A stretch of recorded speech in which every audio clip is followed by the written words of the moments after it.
Hi everyone. Today we are going to discuss the basic meaning of compensation management, further its objectives, and further we are also going to discuss its components in detail.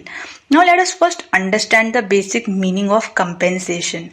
See, we all know that an employee who works for an organization has to live a sustained life. He has to feed his family. So he or she expects some return, some kind of compensation for the work they do. So the employee need to be compensated for the services which they render to an organization. And this is what exactly is compensation is. So it is not an easy task to work out a suitable compensation package for an employee. Yes, very right. So various techniques are used in order to compensate the employees depending on their performance and depending on the roles and responsibilities that the job entails. And performance linked benefit, also known as incentive, is the most common one which is used to motivate the employees so that they can perform better. Compensation management, when we talk about, it is basically relating to the establishment and implementation of sound policies, programs, and practices of employee compensation. Very right.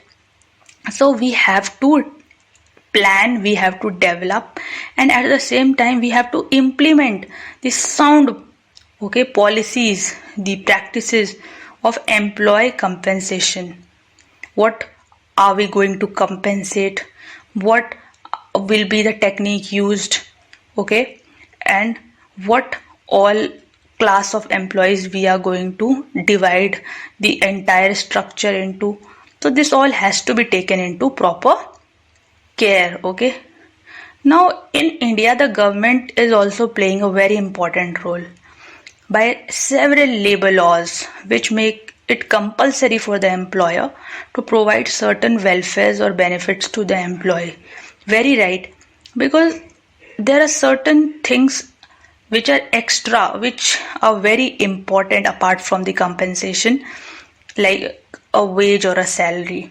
Apart from that, there are certain other benefits also which are important to sustain a healthy and a fruitful life if we talk about the employee. So it includes various fringe benefits also, like the medical facility, your insurance cover, accidental insurance and all. Now let us discuss the objectives of compensation management. See, to retain the current workforce by paying competitive remuneration to them. Yes, very important. If we have to retain the current workforce, then we have to pay them accordingly, right? And also to attract new competitive, new competent, talented people also towards the organization by offering them decent and fair wages and incentives, also attractive incentives to improve the production profitability and thereby the market share of the organization. See, when the employees are compensated in a decent way, then obviously the production will automatically augment and thereby the profitability of the organization, and eventually the market share in the market will also increase. To establish fair and equitable remuneration so as to provide or avoid pay disparities among the workforce. Okay, so yes, this is also a very important objective of compensation management. We want fairness, okay, and transparency, and in order to get this we have to make a proper compensation management policy to minimize unnecessary expenditure and to control costs through a device of internal check and establishment of standards. Yes, there is sometimes a lot of wastage of resources when you don't have a proper policy regarding the compensation.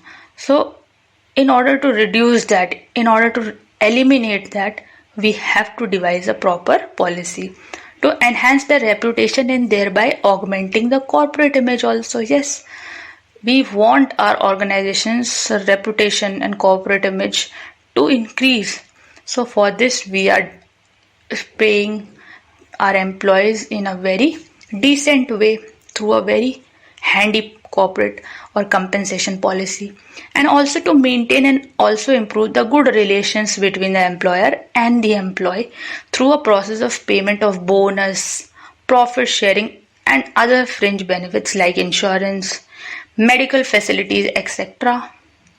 And it also aims to ensure prompt and regular payment of salaries to the employee, and thereby helps in gaining the trust and respect from the employees. Yes, this is very important because every employee expects that he or she gets salary on time. Okay, he or she gets salary regularly. Okay, after a fixed period of time. So in this helps in gaining the trust. It helps in gaining respect of the employees, and they become loyal and productive, efficient for the organization. Now let us discuss the various components of compensation. See, in India, when we particularly talk about our country, there are four types: wage or salary, dearness allowance, incentives, fringe benefits, and perquisites. Now let us talk about wage and salary. See, salary refers to the remuneration that is paid to a regular employee who is appointed on a regular basis. Okay, thus it refers to the monthly payment made to the employee. Okay, whereas when we talk particularly about wages, it refers to the remuneration paid to the workers appointed on hourly, daily, or weekly basis. Okay, so this is the difference between wage and salary. Now, dearness allowance. Under Section 3 of the Minimum Wages Act, it has been mentioned that DA will be the cost of living allowance. We all know there is an inflation factor which is always there. Things will become costlier and costlier, and the value of money will become less and less as the time passes. So, a DA is basically that cost of living allowance. And along with DA, other allowances like HRA, that is house rental allowance, conveyance allowance, and they can also be paid, but it depends on the nature and terms and conditions of the job again. Now, incentives. It is a reward paid in addition to the salaries or wages. We all know about this. It can be monetary or non-monetary, but it is always linked to the performance of the employee. Very right. Okay, it depends on the performance of the employee. If the performance of the employee is beyond the standards, then he will be or she will be paid accordingly, and it can be in monetary or non-monetary terms also. Now, payment of incentive depends on the productivity, sales, profit, and performance of the employee. Very right. Now, the other one is fringe benefits and perquisites. See, fringe benefits are basically the ones which are given to the employee, every employee basically, like gratuity, medical care, insurance cover, your hospitalization facility, health care, and all. When we talk about perquisites, they are generally given to the high rank employees. They include personal care facilities, membership of clubs, hotels, and all of these, right? So the difference between fringe benefits and perquisites is that fringe benefits are basically common to all the employees, okay, and they are something that are fulfilling the social needs of the employee, okay, like he or she will be wanting a insurance cover in case of sudden death or any kind of accident, then they can avail the accidental insurance policy also. And similarly, many other medical facilities and gratuity also comes in this. But perquisite is basically pertaining to only the high rank employees, like they are being provided certain special offers like membership of clubs, hotels, okay, and a personal car also, right? So now let us practice some important questions. Which among the following is linked to performance of employee? See, we discussed that incentive is basically linked to the performance of the employee. So the correct answer for this would be option B, that is incentive. Now the next question is, what among the following is not common to all the employees? Fringe benefits, dearness allowance, salary or wage, perquisites. So it is not common to all the employees. So we discussed that perquisite is given only to the special employees, high rank employees. So the correct answer for this would be perquisites. So this was all for today. Thank you so much for your time.